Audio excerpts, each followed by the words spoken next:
Cerita diawali dengan memperlihatkan seorang wanita bernama Anna Nix yang sedang bermain selo. Tak lama, Anna dihampiri oleh ayah tirinya yang sedang dipengaruhi minuman beralkohol. Di sini diperlihatkan bejatnya seorang bapak yang memaksa anaknya untuk melakukan mantap-mantap. Tanpa sengaja, Anna menendang sang bapak sampai terpental dan tertusuk oleh benda tajam, hingga pada akhirnya sang ayah tewas. Di persidangan tak ada satu orang pun yang percaya dengan Anna, dan bahkan ibu kandungnya sendiri pun malah membela sang ayah, dan mengatakan bahwa ayahnya adalah orang yang baik. Pada akhirnya, Anna divonis 4 tahun penjara. Kemudian Anna langsung dibawa ke penjara gadis seusianya. Di sana Anna langsung diberi arahan oleh kepala sipir yang bernama Frank.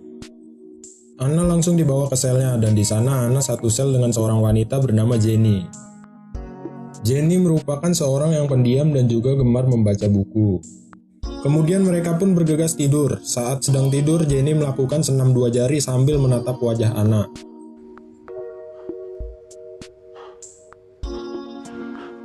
Kemudian seluruh napi digiring keluar untuk beraktivitas. Di sana Anna dihampiri seorang wanita pemimpin geng yang bernama Cody. Cody mengajak Anna untuk bergabung dengan kelompoknya, tetapi Anna menolaknya. Anna pun langsung mendapat perlakuan buruk dari kelompok Cody.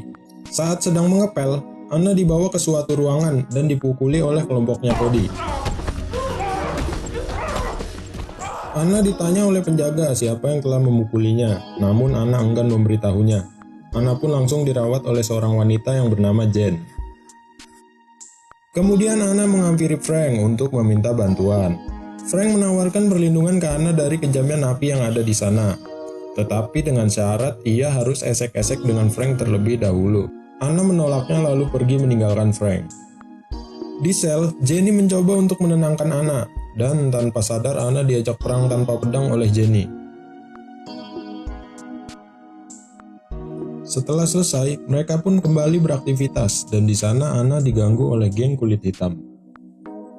Karena tak kuat menahan bulian dari geng-geng yang ada di sana, Anna pun memutuskan untuk bergabung dengan kelompoknya Cody. Cody pun langsung menjelaskan syarat untuk masuk ke kelompoknya. Anna disuruh memukuli salah satu geng kulit hitam sambil direkam oleh Cody. Hal itu dikarenakan agar nanti jika Anna berkhianat, Cody bisa melaporkan bukti rekamannya. Setelah perkelahian itu, Anna langsung dipanggil oleh Frank.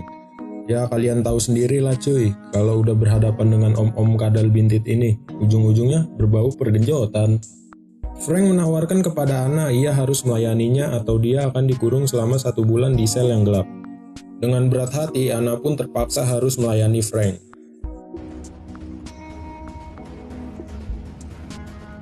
Setelah selesai, Anna dipanggil oleh Cody dan mengatakan bahwa dia telah resmi masuk ke dalam gengnya. Kemudian Cody menyuruh Anna untuk menghisap narkoboy bersama dengannya. Saat sudah rada santuy, mereka pun langsung berperang tanpa pedang. Adegan berpindah di mana Anna mendapat kunjungan dari ibunya. Anna pun menceritakan hal-hal buruk yang pernah ayahnya lakukan.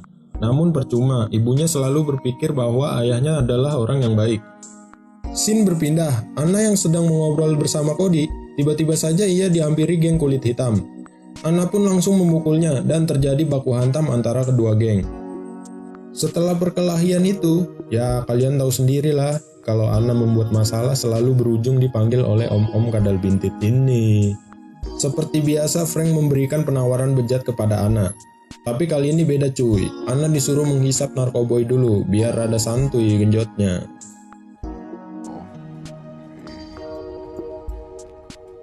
Adegan berpindah di mana Anna sudah berubah dan tidak bisa mengendalikan amarahnya. Hal itu dikarenakan genjotan-genjotan yang menimpanya setiap waktu, dan juga obat-obatan yang terus dia konsumsi.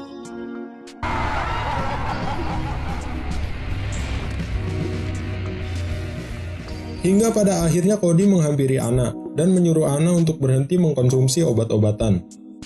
Kemudian Anna yang sudah depresi mencoba untuk bunuh diri. Namun rencananya berhasil digagalkan oleh salah satu penjaga di sana.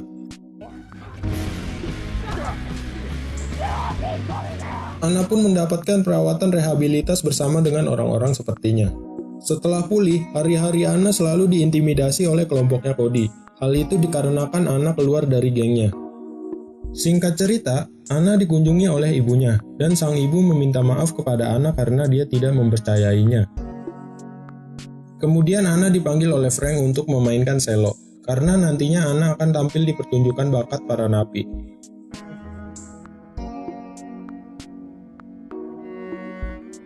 Anna yang sudah muak dengan kelakuan Frank, ia mencoba meminta bantuan kepada Jen untuk melaporkannya. Namun sayangnya rencana Anna diketahui oleh Frank melalui CCTV. Frank pun langsung menyuruh seorang napi untuk membunuh Jen.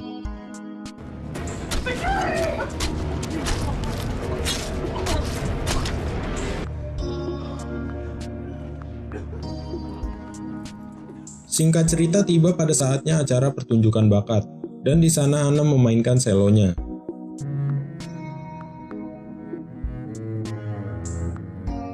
Setelah acara selesai, Frank menghampiri Anna dan mengiming-imingi kebebasan dengan syarat Anna harus digenjot terlebih dahulu. Anna pun terpaksa harus melayani Frank saat itu juga.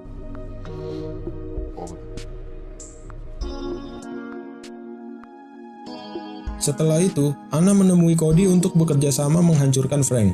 Anna pun meminjam HP kepada Cody agar nanti saat dia sedang mantap-mantap dengan Frank, ia secara diam-diam akan merekamnya. Mendengar hal itu, Cody pun setuju untuk bekerja sama dengan Anna.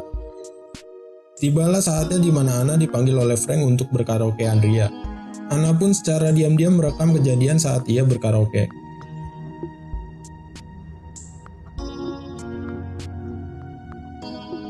Di hari itu juga ada pengajuan bebas bersyarat apabila tahanan tersebut memenuhi kriteria.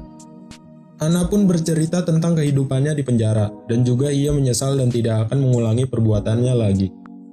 Pada saat Frank berbicara, ia tidak membela Anna dan juga berbicara buruk tentang Anna. Pada saat itu juga Anna langsung menunjukkan bukti rekaman saat ia berkaraokean ria dengan Frank. Frank pun langsung ditangkap dan Anna akhirnya dibebaskan.